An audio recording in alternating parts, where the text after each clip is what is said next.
Hello, everyone. Welcome. This week is going to be some very fun math, I think, and it's because you get to be kind of artsy, kind of creative. And one way you get to be creative is by looking at a three-dimensional shape and imagining what it might look like if you unfolded it. Like if it was made of paper and you kind of cut it a little bit and unwrapped it, almost like you would unroll wrapping paper, perhaps. And you have to be able to know in its unwrapped form, otherwise known as a net, what three-dimensional shape we're talking about. And in this case, take a look. I know it looks like a rectangle with two circles attached to it. But imagine if you folded the circle this way, folded the other circle that way, and these were like the top and bottom, and then you rolled this rectangle slowly forward until you got something that looked kind of like that, a circle on top and bottom, right? And then you rolled that rectangle until it kind of wrapped around sort of like a water bottle or something like that, or a toilet paper roll. And then do you know what shape you'd have? You would have a cylinder. So if you ever see a circle, a top and bottom of a circle and a rectangle body, you know that this can fold and kind of wrap around, and you will get a cylinder.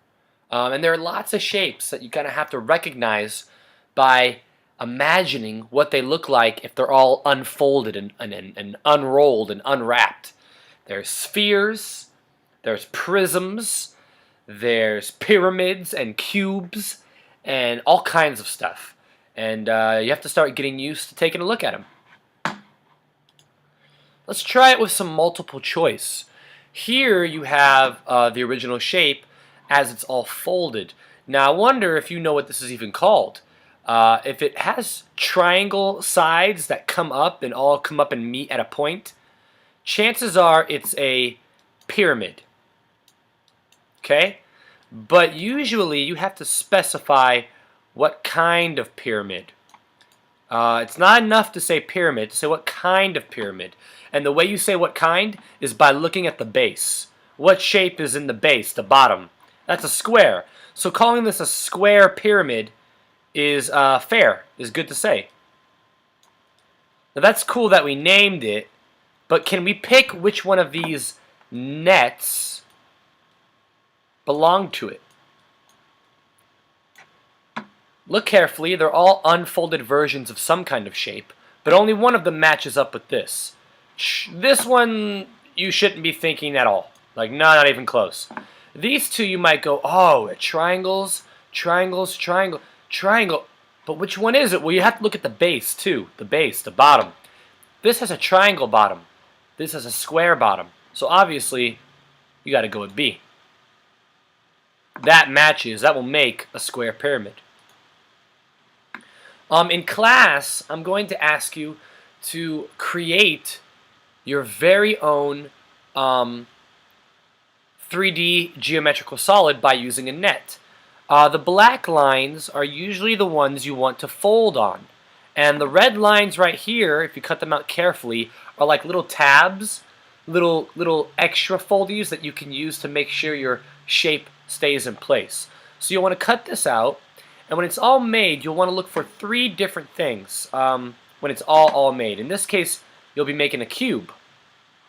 And when you're all done making it, you want to keep track of the edges. You want to keep track of the vertices, and you want to keep track of the faces. Faces is the easiest. Faces is basically all the different sides of the shape, top, bottom, left, right, up, down, whatever, and you just count. So a cube would have 1, 2, 3, 4, 5, 6 faces. Vertices are when it's all folded up and created. How many inside corners are there? How many corners are there? It's going to be more than a typical shape because there's a three-dimensional shape. But if you can count the corners of a three-dimensional shape, that's the same thing as counting a vertice. And the edges, that's usually the biggest number. And that's because after you make your 3D shape, you have to trace every single edge, every single little line, all over. And there can be quite a few, depending on the shape. We can go back and see an example of this on our, oh wait, sorry. We can go forward. Here's another net we have to make. This one will be a square pyramid. I want you to find the edges, the vertices, the faces. But as an example, on our discussion point, we'll be talking about that so we can get good at that. So how many this is a three-dimensional shape, and you can't always see every piece of the three-dimensional shape. Sometimes it's like wrapped around, invisible almost. This is a triangular pyramid. You can take a look at the net for that in this problem. And how many faces do you suppose it has? Well, it has the bottom, one of the sides, two of the sides, and then another side that's like, that you can't see. It's like behind the shape right now. So 1, 2, 3, 4. You have to be able to imagine, the other side that you can't see. And as far as edges are concerned, well, you have to trace the edges, and that'll help you figure it out. 1, 2, 3. So we've gone all around what could be the side, and then 4, 5, 6. And what do you think? Do you think that's all the edges? What do you really think about it? Do you think there are any more edges? Perhaps some that you can't see?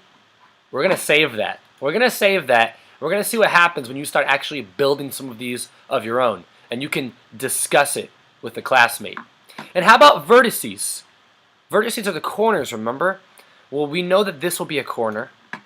So will this, and this, and this. But do you suppose there's maybe one or more corners or vertices that we can't see on this picture? That's the benefit of being able to create your own 3D shape, of being able to cut it out and fold it.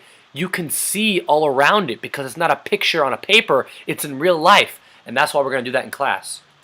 For your pop guide, I'm going to ask you to use your nets that we talked about to create a 3D geometrical shape. Then I want you to draw what it looks like just from the sides. Like if you drew it from just one side, all you draw is like a triangle. Or if you drew this geometric shape from one side, you'd see a triangle. But what if you drew it from the bottom? If you drew what it looked like from the bottom, you might just draw a square. And I want you to be able to draw what it looks like from the side, front, back, top, and bottom. And you have to label your drawing. It's like, oh, this is the back, this is the top, blah, blah, blah. And then at the end, count the vertices, faces, and edges. And I bet you'll find it a lot easier when you make the 3D shape rather than when you're just looking at it on a piece of paper. All right, guys, thanks for joining me. I'll see you next time. Bye.